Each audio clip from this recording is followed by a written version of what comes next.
Boa noite, pessoal. Vamos dar sequência às nossas quartas de fundamento, com esse tema Eu Vivo pela Fé. Você que não assistiu das outras quartas-feiras, talvez você não pôde assistir, vai lá no nosso YouTube, lá no canal do YouTube Academia da Fé, e tem todos os episódios dessa série, a série Vivo pela Fé. Nós vamos continuar falando sobre isso hoje. O nosso tema é Não sejam apenas ouvintes. Esse é o tema de hoje, é o que nós vamos falar. Eu quero que você acompanhe aí, pegue a sua Bíblia, fica ligado, não deixa nada te distrair. Esse é o momento de se alimentar da palavra de Deus. É o momento do alimento, então fica ligado.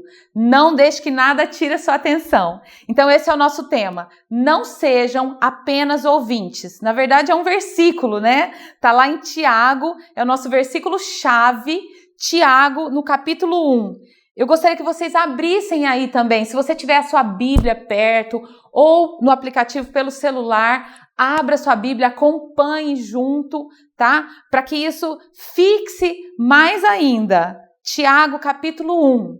Nós vamos ler lá no 22. Eu estou na versão NTLH e diz assim: não se enganem. Não sejam apenas ouvintes dessa mensagem, mas a ponham em prática, porque aquele que ouve a mensagem e não a põe em prática é como uma pessoa que olha no espelho e vê como é, dá uma boa olhada, depois vai embora e logo esquece a sua aparência. O Evangelho é a lei perfeita que dá liberdade às pessoas. Se alguém examina bem essa lei e não a esquece, mas a põe em prática, Deus vai abençoar tudo que essa pessoa fizer.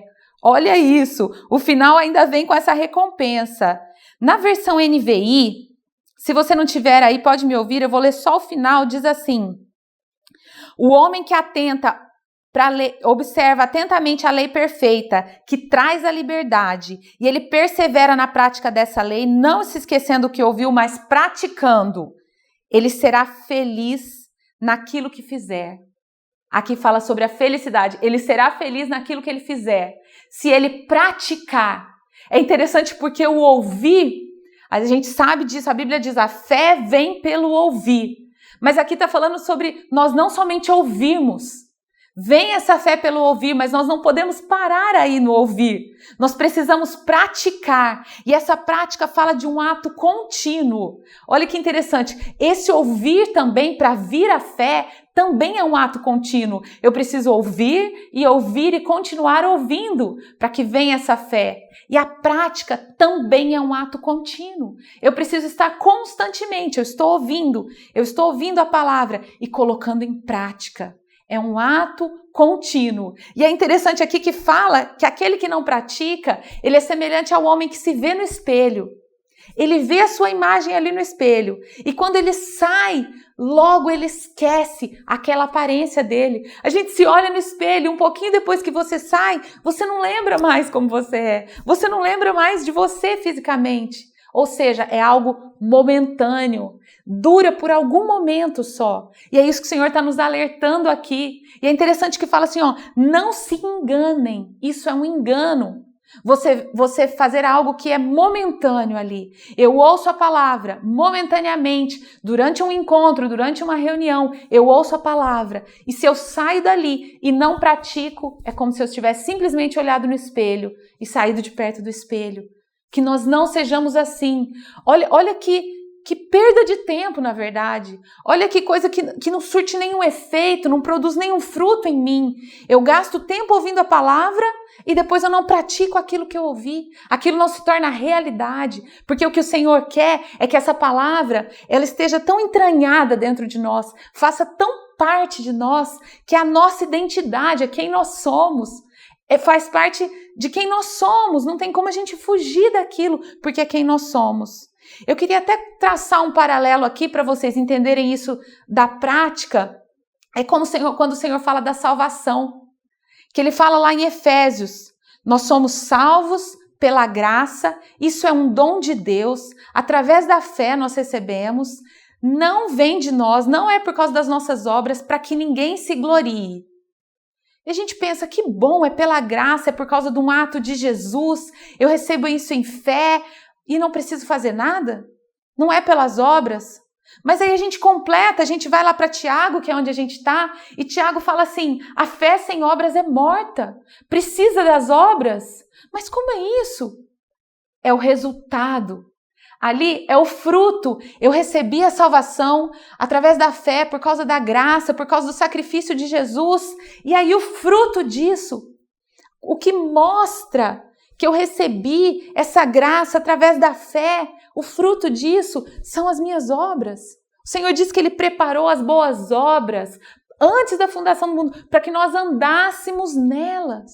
Como não precisa? O que quer dizer ali em Efésios é que eu não sou salvo por causa dessas obras. Não é uma troca. É isso que está dizendo ali. Não que não é necessário as obras. A mesma coisa para isso que nós estamos falando aqui. Ah, mas a fé vem pelo ouvir. Então eu já ouvi a palavra de Deus e veio a fé. Mas se eu não pratico aquilo que eu ouvi, se eu não coloco aquilo em ação no meu dia a dia, continuamente a prática daquilo, aquilo que eu ouvi vai se perder como a minha imagem no espelho. Tudo aquilo que eu ouvi, tudo aquilo que eu aprendi vai se perder. Eu até escrevi aqui, não há como nós praticarmos a palavra se nós não a conhecermos, nós precisamos conhecer. Porém, não adianta conhecer se eu não for praticar. É mero conhecimento. Eu vou me encher de conhecimento, eu vou ficar cheio daquele conhecimento se eu não coloco em prática. Se aquilo não é realidade na minha vida, vai ser só conhecimento. É interessante porque parece óbvio, né? A gente pensa, gente, mas é tão óbvio. Eu ouvi, eu preciso colocar em prática. Parece óbvio, mas não é algo automático, não é algo simples. Eu preciso refletir sobre isso. Por que eu preciso refletir? Porque há inimigos dessa prática. Eu vou chamar aqui hoje de inimigos dessa prática da palavra. Algumas coisas que podem tentar ser barreiras para que eu pratique essa palavra. Algumas coisas que podem me atrapalhar de praticar essa palavra. E é isso que eu quero tratar aqui hoje com vocês. Lá em Mateus 13, se você quiser anotar, eu não vou ler toda a parábola, mas fala sobre a parábola do semeador. E isso aqui dá para a gente refletir um pouco sobre esse não conseguir praticar a palavra. Porque ali quando fala da parábola do semeador, que é uma parábola muito conhecida, fala assim, que a palavra, o Senhor compara a palavra a uma semente. E que essa semente, ela pode cair à beira do caminho e vem os pássaros e pegam essa semente e roubam a semente. E essa palavra também pode cair, essa semente pode cair nas pedras. E aí ela começa a brotar ali, mas ela não tem raiz. E aí ela morre. Acabou. A semente não foi para frente, não produziu nada. E ela pode também cair entre os espinhos. E aí a hora que cai aquela semente, vem os espinhos, sufocam essa palavra e também não produz. Aquela semente não produz. E também depois, por fim, a semente que cai numa terra boa e produz e dá frutos, que é isso que a gente quer. Mas o que tem a ver com a prática da palavra?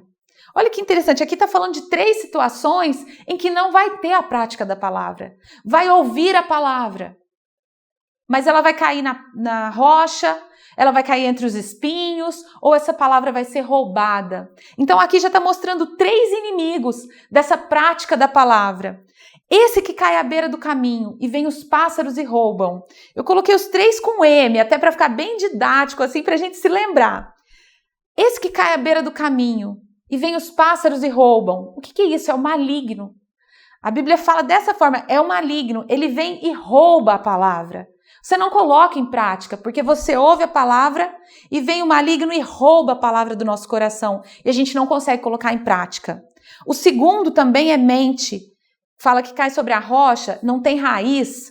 Isso fala da nossa mente, da nossa humanidade, aquilo que é humano. A palavra cai e ela é confrontada por aquilo que está na nossa mente. Quantas vezes nós temos fortalezas na nossa mente, nós temos verdades absolutas dentro do nosso coração e a palavra vem para confrontar essas verdades e nós não deixamos penetrar, porque a gente já criou uma fortaleza na nossa mente. E a gente não deixa a palavra penetrar. Então isso também pode ser um inimigo da prática da palavra. Porque se essa palavra não entra, não penetra dentro do meu coração, não tem como trazer transformação, não tem como eu praticar essa palavra. Então, a nossa humanidade, a nossa mente, essas fortalezas, essas certezas absolutas, verdades absolutas que a gente tem dentro de nós, talvez por causa da nossa criação, a maneira como nós vivemos, algumas coisas que nós ouvimos, que criam essas fortalezas, essas verdades, que às vezes são intransponíveis, se nós não permitirmos. Porque quando nós permitimos, Deus vem e destrói tudo isso. Derruba tudo isso e constrói um novo edifício baseado nas verdades da palavra, quando nós permitimos. Então, um dos inimigos dessa prática da palavra é a nossa humanidade. O outro é o mundo, quando fala que os espinhos sufocam essa semente. Vem o mundo e sufoca os cuidados desse mundo. Às vezes a gente pensa no mundo, a gente fala assim, são as pessoas do mundo. Quando a Bíblia fala de mundo, não é para nós nos afastarmos das pessoas, não gostarmos das pessoas do mundo, não é isso. A Bíblia nos manda amar o pecador, a gente odeia o pecado. Então quando fala aqui de mundo, está falando desse sistema, dessa maneira de viver, de como é o reino do mundo, de como que é o governo desse mundo, essa maneira de viver que é contrária ao reino dos céus. É exatamente o oposto. Enquanto o reino dos céus fala para você, anda a segunda milha, dá o outro lado da face, o mundo fala, não leva desaforo para casa, você não pode ouvir isso, você tem que retribuir, ninguém pode falar assim com você, o importante é você. Aí a Bíblia vem e fala, tenha o outro como superior a você, pense no outro, ame o outro como você ama você. Então assim, o sistema desse mundo é totalmente contrário ao sistema dos céus. Então aqui, um dos inimigos dessa prática da palavra é esse sistema do mundo. Então nós falamos aqui maligno, mente e o mundo. Mas o que eu quero tratar na verdade hoje com vocês não são esses três. Eu não vou me aprofundar em nenhum desses três. Eu quero me aprofundar um pouco mais com vocês nesse quarto inimigo, que tem um pouquinho de cada um, que é a religiosidade. É sobre esse inimigo da prática da palavra que eu quero falar com vocês. A religiosidade, ela vai ter um pouquinho de cada um desses. Ela tem um pouquinho de o jeito do mundo, do sistema do mundo, tem um pouquinho dessa nossa humanidade, a nossa mente, os nossos sofismas que a gente traz, personalidade, criação, tudo isso. Tem também o maligno, porque ali ele encontra brechas para nos atacar. Então, o que eu quero aprofundar um pouco mais, como inimigo da prática da palavra. Nós falamos no começo, não sejam ouvintes, sejam praticantes. Como a gente ser praticante, vencendo esses inimigos aqui que nos atrapalham de praticar. E um deles é a religiosidade. Por que a gente tem que falar sobre isso? A gente precisa detectar o que nos atrapalha, a gente precisa dar nome, a gente precisa enxergar aquilo que nos atrapalha para que nós possamos vencer. E a religiosidade é uma dessas coisas. Tem algumas pessoas que ouvem essa palavra e falam, mas é algo bom ser religioso, né? Ser religioso é porque é de Deus. Mas quando a gente fala de religiosidade aqui, a gente está tratando como algo que não é bom. O que é essa religiosidade que eu estou falando aqui como algo que não é bom? Quando a gente fala da religiosidade como tradição, como os rituais que a gente faz, como a rotina, a obrigação, a superficialidade, o costume. Eu vou à igreja de domingo porque eu tenho uma tradição, eu me acostumei a ir no domingo. Então, assim, nós não devemos ir como um costume, como uma obrigação. Nós vamos como algo vivo, nós queremos estar ali. Não é algo que eu faço rotineiramente, como ir à academia, como um trabalho, como coisas do meu cotidiano. Não é isso. Isso é religiosidade, mas não é isso que nós devemos viver. Não é o que o Senhor quer que nós vivamos. E pensando nisso, Não tem como, assim, eu acho que é um exemplo muito bom aqui, quando o Senhor fala do filho pródigo, a parábola do filho pródigo. Ela traz isso pra gente, um exemplo muito claro do que é religiosidade. Essa parábola a gente sempre falou do filho pródigo como aquela pessoa que saiu da casa do pai, o filho que saiu da casa do pai e foi pra longe e deu tudo errado, ele não devia ter saído. E às vezes a gente até faz... Você que saiu da casa do pai, você que foi para longe, volta para os braços do pai, que ele vai fazer uma festa. A gente ressalta muito nessa parábola o filho que foi embora. Até porque são 3 parábolas juntas, né? Fala da ovelha que se perdeu e quando o pastor encontra aquela ovelha, tem aquela alegria porque encontrou a ovelha. Fala da moeda perdida, né? Quando a mulher encontra a moeda, ela chama as vizinhas, faz uma festa porque encontrou. E aí depois fala do filho, o filho foi embora e quando o filho volta, o pai faz uma festa. E é lindo esses 3 exemplos, mas só nessa parábola aqui tem mais um personagem, né? Que é o irmão mais velho. E como a gente está falando de religiosidade como impedimento para a gente praticar a palavra de Deus, eu acho que ele é um ótimo exemplo, esse filho mais velho. Se vocês quiserem abrir aí, essa parábola ela está lá em Lucas. Tá? Eu estou lendo ela em Lucas, no capítulo 15. Se vocês quiserem abrir no celular, se você tiver uma Bíblia perto, talvez você está assistindo do celular, pega a Bíblia e lê pela Bíblia.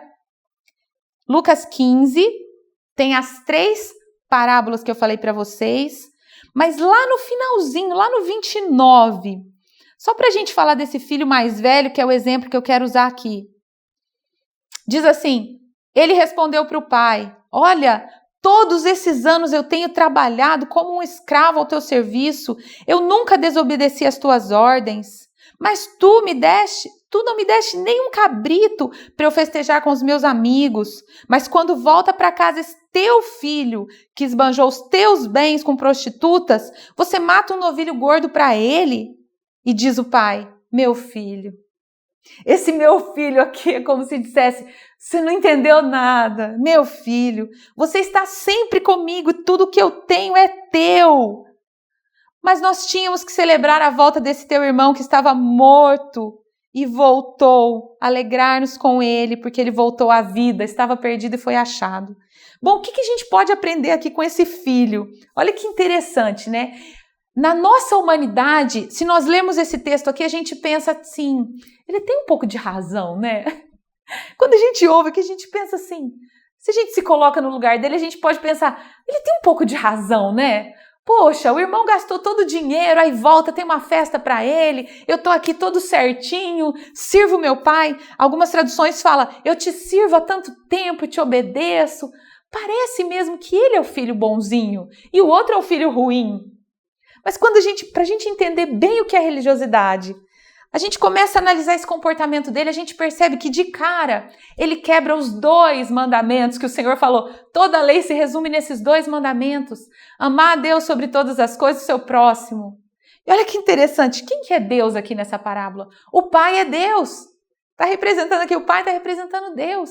E esse filho está irado com o pai. E está irado com o irmão. Então, de cara, ele já quebra os 2 principais mandamentos. Ele não está amando o pai e não está amando o irmão. Ele quer que o irmão seja penalizado. Ele fez esse monte de coisa errada, ele precisa ser penalizado. Então, o amor está longe ali. Está longe. Ele quebra de cara esses 2 mandamentos. Lá em João 13, 35, fala: nisso vocês serão conhecidos por causa do amor. Vocês serão conhecidos como meus discípulos porque vocês amam. Esse filho aqui de cara já está quebrando o que é mais importante. Ele não está demonstrando nenhum amor. Mas esse filho está ali na casa do pai, está convivendo com o pai. E o principal ele não está demonstrando. Não está demonstrando amor. Lá em 1 João, no capítulo 2, 11, diz assim: aquele que odeia seu irmão está em trevas. E esse filho agora está odiando o irmão de sangue, de carne e sangue. Então, de cara, e ele que parece ter um comportamento tão bonitinho, tão certinho, não foi embora, não pegou o dinheiro do pai, tá ali servindo o pai, mas de cara, o que é mais importante ele não está fazendo, que é amar. Ele não está amando nem o pai e nem os irmãos, nem o irmão. Então, de cara, ele já quebra esses 2 mandamentos. Isso aqui já fala muito com a gente. Muito. Principalmente aqueles da fé, aqueles que estão na casa do Senhor todos os dias. A Bíblia diz: aquele que está de pé, cuide para que não caia. É difícil nós nos analisarmos e ver a religiosidade em nós. Às vezes nós pensamos: não, eu sou moderno, não, eu não sou uma pessoa religiosa, eu sou moderno. É difícil nós enxergarmos em nós mesmos essa raiz de religiosidade que Deus pode quebrar em nós. O segundo ponto, olha o que ele fala para o pai, lá no 29 mesmo. Há tantos anos eu te sirvo. Essa palavra aqui no grego, ele é douléo, quer dizer escravo. Há tantos anos eu te sirvo. Ali ele se vê como escravo. É como se ele dissesse: eu sou escravo aqui tanto tempo, eu estou só esperando a minha recompensa. A relação dele com o pai é uma relação de escravo e senhor. Ele faz as coisas por medo. Aquela pessoa que faz por medo, ele não faz o errado, não é porque ele não quer fazer, ele queria fazer o que o irmão mais novo fez, talvez. E ele não faz por quê? Porque ele tem medo. A relação dele com o pai, ele é escravo ali. E o escravo, o que ele mais quer é ficar liberto o quanto antes possível. O irmão mais novo não espera o pai morrer para pegar a herança. Ele já quer pegar a herança e ir embora. E o irmão mais velho, será que ele está esperando? Eu estou só esperando ele morrer? Será que é essa a intenção? Porque ele está ali, mas ele é um escravo. Ele não é livre. Ele não é livre. E nós acabamos de ler lá em Tiago, foi a primeira coisa que nós lemos. A lei do Senhor, a palavra do Senhor liberta, ela nos faz livres. Nós não precisamos ter uma relação de medo com Deus. Claro que há o temor do Senhor, mas não é essa relação de medo, que eu tenho medo de Deus, eu sirvo a Ele por causa de medo. Quando a gente lê isso aqui, fica parecendo que a vida cristã, ela é penosa, ela é pesada, ela é difícil. Você vai viver uma vida muito difícil aqui, esperando o pós-morte que você vai ter a salvação. Não é isso que o Senhor nos propõe, não é essa a proposta do Senhor, não é uma vida penosa, difícil, não. É viver em amor. É viver desfrutando do Pai numa relação de pai e filho, uma relação amorosa. Você quer agradar o Pai, não é por medo, é por honra. Você quer honrá-lo, você quer agradá-lo, porque você o ama. É por amor que você faz isso. Então ele não é livre, ele é servo. Ele fala: Pai, há tantos anos que eu te sirvo. E sabe o que é interessante? Nessa declaração dele, há tantos anos que eu te sirvo, a gente vê aqui um senso de justiça própria, né? Isso é o farisaísmo. É o que Jesus tanto falou. Os fariseus tinham isso. Senhor, eu sou bom. Na oração do fariseu ele fala isso, né? Senhor, eu jejuo, eu dizimo, eu faço isso, eu faço aquilo, eu não sou como esse publicano, eu não sou como os demais. Se compara com os outros, como se ele tivesse: eu não sou como meu irmão que fez isso. E quando nós temos essa análise ao nosso respeito, não, eu sou bom, eu vou à igreja todos os domingos, eu faço isso, eu dou as minhas ofertas, eu contribuo. Quando nós temos essa visão muito boa ao nosso respeito, de que já está bom, a religiosidade traz isso. A gente sente: eu não faço isso que os demais fazem. A religiosidade traz isso para a gente. É uma cauterização de coração. Cauterização de mente. A gente acha que já está bom. E aí, quando a gente acha que já está bom, a gente não precisa mudar, porque já está bom. Se a gente tiver essa análise ao nosso respeito de que já está bom, não precisa ter mudança, não precisa ter transformação. E o Senhor fala que o caminhar do justo é como a luz da aurora, vai se tornando mais claro, mais claro. Então a gente sempre precisa estar em transformação. A gente sempre precisa estar pedindo: Senhor, traz mudança, traz transformação. Isso é algo vivo. Esse caminhar com o Senhor traz essa transformação. Então isso aqui acende uma luz. Cuidado, cuidado. Para nós nos analisarmos hoje: será que eu estou sendo, em algum ponto, eu estou fazendo as coisas só por ritual, por obrigação, por superficialidade, por religiosidade? Porque não é isso que o Senhor quer. Não é isso, não é sermos como esse filho mais velho, né? E por fim, a última característica que eu quero falar dele: ele se sente como um mendigo espiritual, né? Porque ele diz: Pai, o Senhor nunca me deu nenhum novilho para me alegrar com os meus amigos. E o pai fala: o quê? Esse filho, ele não se sente dono da fazenda porque ele fala de um novilho. E o pai fala: filho, você pergunta de um novilho? Tudo que eu tenho é seu. Ele não vive como filho. Tudo aquilo ali era dele. E ele não desfrutava. Ele vivia como um mendigo. Se a gente for trazer para os nossos dias, é como se nós estivéssemos vivendo como mendigos espirituais. Era como se ele fosse um escravo ali mesmo. Ele não era da família. Era assim que ele se sentia. E nós não podemos viver assim, porque o Senhor fala que nós somos co-herdeiros com Cristo. Nós temos a mesma herança, nós herdamos ali com Cristo, nós temos à nossa disposição promessas, vida abundante, a alegria do Senhor, a paz do Senhor, a companhia do Senhor, nós temos tudo isso à nossa disposição, a mesa farta para nós desfrutarmos.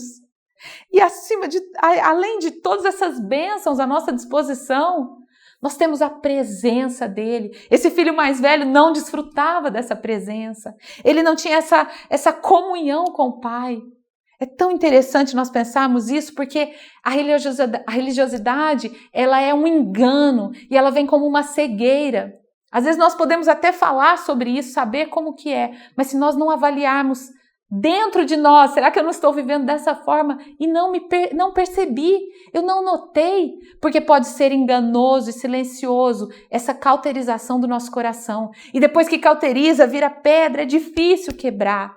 Não deixemos chegar nesse ponto.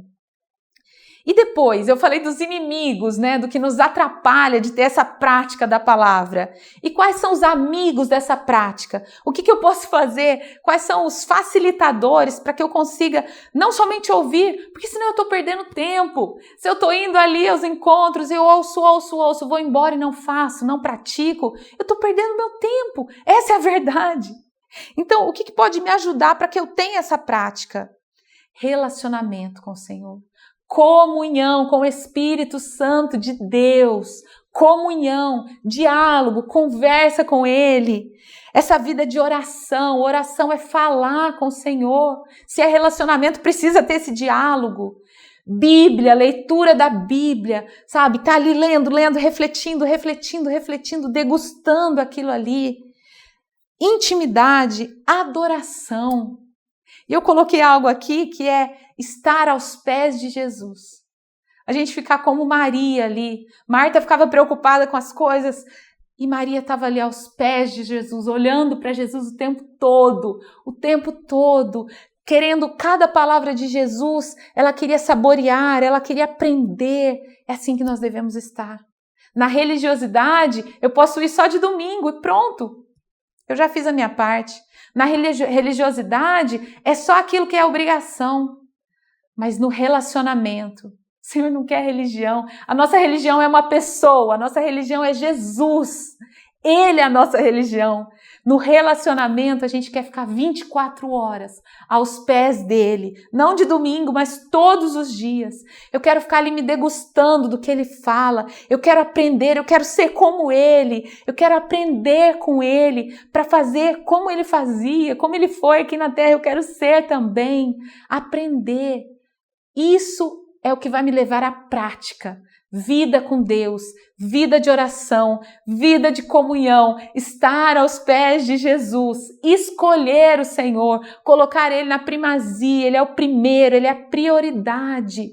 Eu não levanto as minhas mãos para Ele como um ritual, porque eu tenho que levantar. Não, eu levanto porque eu quero me render a Ele, eu quero mostrar para Ele uma atitude de entrega. Isso não pode ser um ritual. Eu não faço oração cronometrada porque eu tenho que... Não, eu quero falar com Ele, eu sinto saudade de estar ali falando com o Senhor, eu não quero passar tempo sem falar com Ele, eu quero ficar o tempo todo em comunhão com Ele, pedindo o conselho do Senhor. Espírito Santo, me direciona, para onde que eu devo ir, me ajuda nessa escolha, nessa decisão. Não sou eu que vou decidindo e Ele vem atrás, não, é comunhão.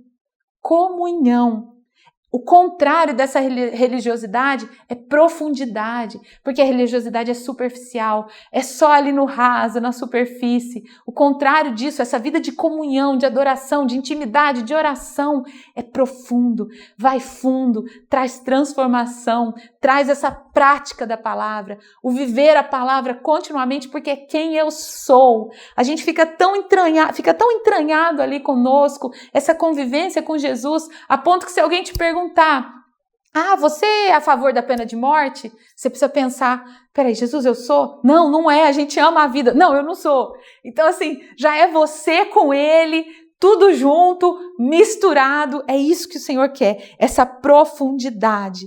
E nós vamos praticar a palavra, praticar, viver ela nos nossos relacionamentos, na nossa família, nos nossos relacionamentos com os nossos amigos.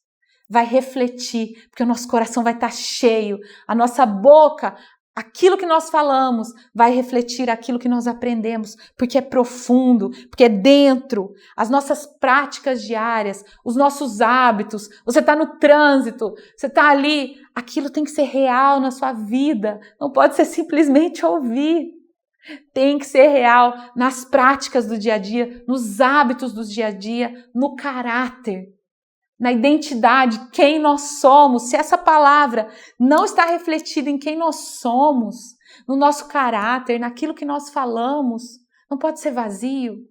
Não pode ser vazio.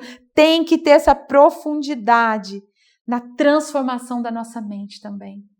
Palavra de Deus. Então, de tudo isso que nós falamos hoje, de tudo isso, se resume. Não sejam apenas ouvintes. Cuidado, acende uma luzinha aí vermelha, cuidado. Aquele que pensa que está de pé, cuide do farisaísmo que pode tomar o nosso coração, essa religiosidade, porque a gente começa a fazer algo tão sistematicamente. Todos os domingos eu vou, de quarta eu vou ouvir, e a gente ouve, pronto, já acabei minha obrigação. Não é assim. Ouça, depois que você ouviu, reflita, pega lá os versículos de novo, Senhor, fala comigo, sonda o meu coração, Senhor, fazer como salmista, Senhor, sonda o meu coração, passa uma sonda profunda, vai lá no fundo, sonda o meu coração, vê se há em mim algum caminho mau e guia-me pelo caminho eterno. Tira as escamas dos meus olhos. Vamos dizer isso para o Senhor. Senhor, tira as escamas dos meus olhos. Aquilo que eu levantei como verdade absoluta dentro do meu coração. Eu abro, Senhor, o meu coração para que o Senhor quebre essas verdades absolutas que muitas vezes vêm de uma tradição, de uma cultura, de um aprendizado errado. Senhor, quebra tudo isso nessa noite, Senhor. Quebra de dentro de nós tudo aquilo que vem contrário à tua palavra. Nós levamos todos os pensamentos cativos ao Senhor, para que o Senhor, nós queremos estar alinhados à tua palavra. Senhor, nos nossos relacionamentos, nas palavras que nós pronunciamos, Senhor, que haja a tua palavra em prática, em ação, não um dia, não 2 dias, mas na nossa vida diária, no nosso cotidiano, Senhor, não de forma como um ritual, como algo que nós aprendemos a fazer e fazemos automaticamente, não. Tem que ser algo vivo, Senhor. Nós declaramos nessa noite, nós escolhemos o Senhor. É uma escolha e nós queremos fazer isso queimando no nosso coração. Nós queremos fazer como algo vivo, não como algo superficial. Senhor, se a raiz de religiosidade em nós se cauterizou o nosso coração, Senhor, nessa noite nós pedimos que o Teu Espírito Santo quebre, Senhor, toda a cauterização, tudo que virou pedra.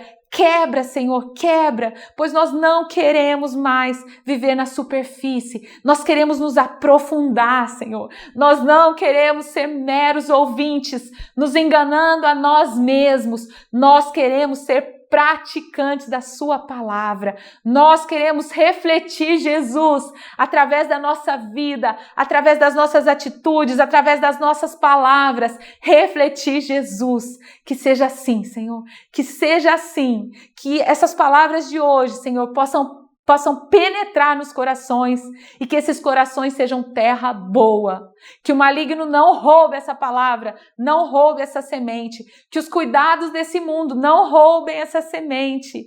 Que a mente, Senhor, as fortalezas da mente não venham se opor a essa semente, mas que ela caia em terra boa e seja frutífera e produza frutos, Senhor, de transformação, de mudança de comportamento, de mudança de mente, de mudança de caráter, Senhor.